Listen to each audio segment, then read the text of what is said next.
The breach alarm screamed through station Kepler 442b at 300 hours, and Lewis was already reaching for his plasma rifle before his eyes fully opened. Beside him, Orla rolled out of her bunk with the practiced efficiency of someone who'd survived 3 colony raids. "Sector?" she asked, voice steady despite the adrenaline.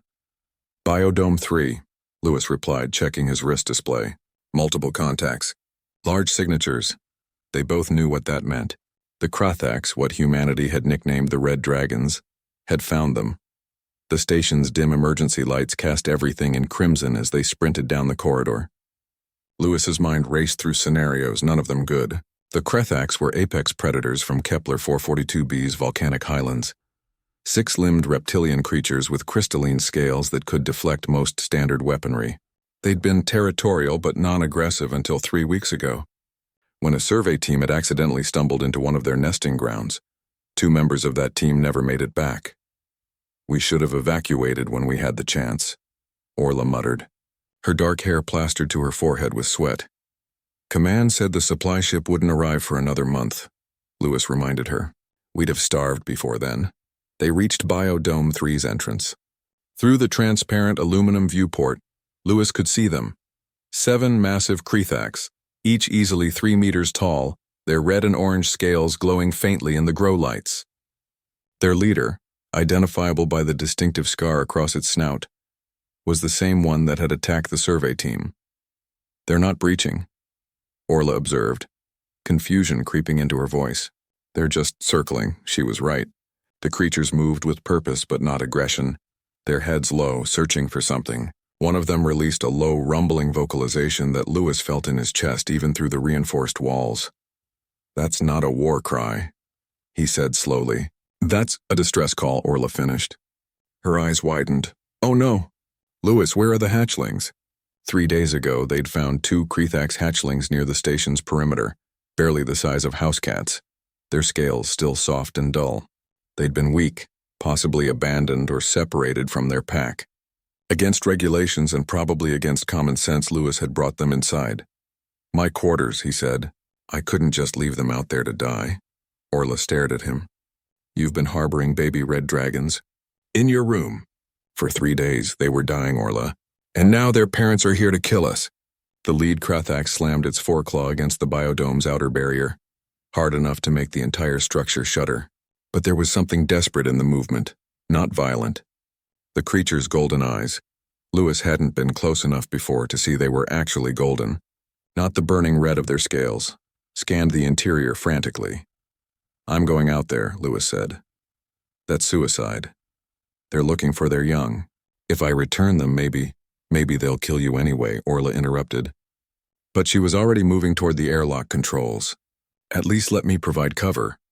Lewis sprinted back to his quarters while Orla took position with her rifle. His heart hammered as he burst through his door.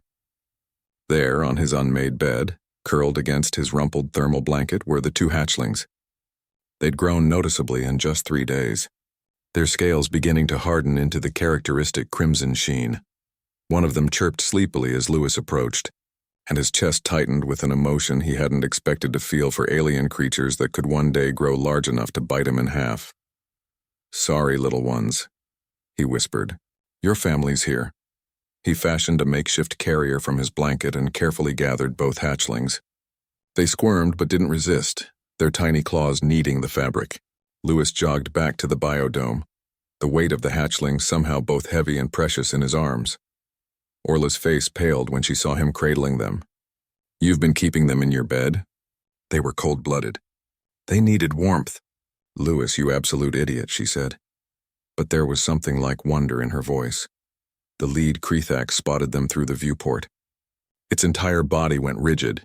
Then it released another vocalization, this one unmistakably urgent, almost pleading.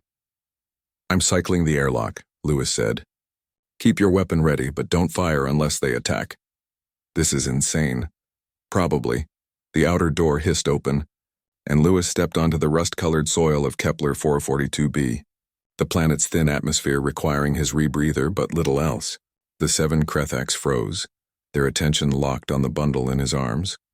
Lewis knelt slowly, setting the blanket-wrapped hatchlings on the ground between himself and the pack. "I'm sorry we took them," he said. knowing they couldn't understand his words but hoping his tone would convey his meaning. They were hurt. I just wanted to help. The hatchlings, now fully awake, chirped loudly and scrambled free of the blanket, tumbling over each other in their haste to reach the adults. The lead Krithax, the mother, Lewis now realized, rushed forward, and he braced for the impact, for the claws and teeth. Instead, she swept past him, ignoring him entirely, gathering both hatchlings beneath her body with her middle limbs. The other adults crowded around, touching the young ones with their snouts, checking them over with careful deliberation. Lewis remained kneeling, hardly daring to breathe. The mother Krithax turned to look at him. Those golden eyes studied him for a long moment, and Lewis saw intelligence there, deep and ancient. She moved closer, and he forced himself not to flinch as her massive head lowered toward him.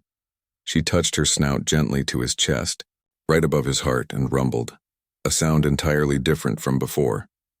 It vibrated through him, and somehow, impossibly, Lewis understood gratitude. Then she and her pack were leaving, the hatchlings safe among them, disappearing into the volcanic ridges as the sun began to rise over the alien horizon. Orla's voice crackled through his calm. "Lewis, are you crying?" He wiped his eyes roughly. "Dust. Volcanic dust." "Right," she said, and he could hear the smile in her voice. "Come back inside, you magnificent disaster of a human being."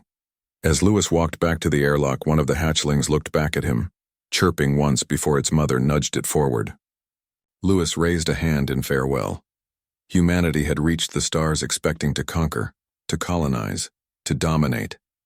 But sometimes, Lewis thought, the most human thing they could do was simply care, for the small, the vulnerable, the different, even if it scared the hell out of them in the process.